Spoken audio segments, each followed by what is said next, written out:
আসসালামু আলাইকুম বন্ধুরা, আরেকটি নতুন রেসিপি নিয়ে আসলাম সবার সাথে শেয়ার করার জন্য। তো আজকে আমি কার্পু মাছ ভুনা করব। কার্পু মাছ ভুনা করার জন্য আমি আমার 2টা মশলা আগে থেকে রেডি করব। সেই মশলাগুলো আসলে এই কার্পু মাছ ভুনা করার জন্য একটু স্পেশাল মশলা আমার জন্য। সেজন্য দেখবেন, একটু মনোযোগ সহকারে দেখবেন আমি কি ব্যবহার করছি।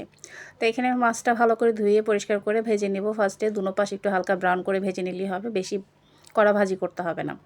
তো একটা বাটিতে আমি 2 টেবিল চামচ নিয়েছি সরিষা বাটা। আমি এটা আসলে ব্লেন্ডার জারেই ব্লেন্ড করে নিয়েছিলাম 2 ঘন্টা ভিজিয়ে রেখে। আর এখানে আদা রসুন বাটা নিয়েছি, সাথে হলুদের গুঁড়ো, জিরার গুঁড়ো, মরিচের গুঁড়ো এবং ধনিয়ার গুঁড়ো, স্বাদ মতো লবণ দিয়ে আমি এখানে একটু হাফ কাপ পানি দিয়ে এটা মিক্সটা রেডি করে রাখবো। মশলাটা একটু রেস্টে রাখবো যাতে আমাদের সরিষাটা একটু ভেজে নেয়। সরিষাটা একটু ভিজানো ছিল, বাট এই মশলাটা আগে থেকে রেডি করে রাখলে মশলার বাইন্ডিংটা সুন্দর হয়।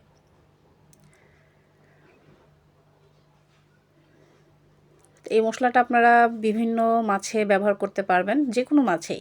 মাছের আসলে রান্নাটা হচ্ছে যে এমন একটা জিনিস, আপনি মনের মাধুর্য দিয়ে, ভালোবাসা দিয়ে যে রান্নাটা করবেন সেটাই আসলে অনেক মজা হয়। আর ওখানে দেখতে তো পাচ্ছেন আমি টমেটো দুইটা টমেটো, 4-5টা শুকনো মরিচ আর 2 কোয়া রসুন সেদ্ধ করে আমি ব্লেন্ড করে নিব। আর এখানে আমি যে তেলটাতে আমি মাছ ভাজি করেছি সেটাতে পেঁয়াজটা মরিচটা ভালো করে ভেজে দেন আমার যে মশলাটা আমি রেডি করেছিলাম সেটা দিয়ে 10 থেকে 15 মিনিট ভেজে নিব, তেলটা ভেসে আসা পর্যন্ত। পানিটা মূলত মশলার যে পানিটা আছে পানিটা শুকাতে হবে, তাহলে আদা রসুনের কাঁচা গন্ধটা চলে যাবে।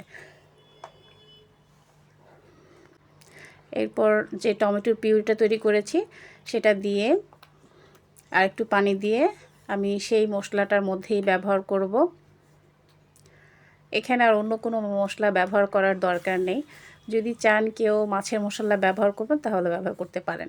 আর ঝালটা সম্পূর্ণ নিজের উপরে। আমি এখানে যে শুকনো মরিচটা ব্যবহার করেছি সেটা হচ্ছে যে কম ঝাল ছিল না তেমন একটা, সেজন্য 4-5টা শুকনো মরিচ আমি ব্যবহার করেছি, এর জন্য বেশি লালচে হয়েছে। আর টমেটোটাও ছিল লালচে। তো যাই হোক, অতটা ঝাল হয় নাই, মোটামুটি আমার বাসায় যেরকম পরিমাণে আমরা ঝাল খাই, আমার বাচ্চারা খায় সেরকম পরিমাণই হয়েছে, বেশি ঝাল হয় নাই। তো দেখতেই তো পাচ্ছেন আমি এখানে বাকি যে মশলার ইয়াটা রেডি করেছিলাম মিক্সটা, যেমন টমেটোর পিউরিটা, সেটা দিয়ে মিনিমাম 10 থেকে 15 মিনিট রান্না করে নেব। তারপরে আমি আমার যে মাছ ভাজাগুলি রেখেছিলাম সেগুলো দিয়ে দিব, দিয়ে ঢাকনা দিয়ে মিনিমাম আরও 10 মিনিট রান্না করে নিব। আর গ্রেভিটা একটু পাতলা থাকা অবস্থায় নামিয়ে নিলে ভালো হয়, পরবর্তীতে এটা ঠান্ডা হওয়ার পর কিন্তু ঘন হয়ে যায়। আমার ভিডিও যদি ভালো লেগে থাকে লাইক কমেন্ট শেয়ার করে পাশে থাকবেন। আর বাসায় একবার হলো মাছের এই রেসিপিটা রান্না করে দেখবেন। আর যে কোনো মাছ দিয়ে রান্না করতে পারবেন, সমস্যা নেই।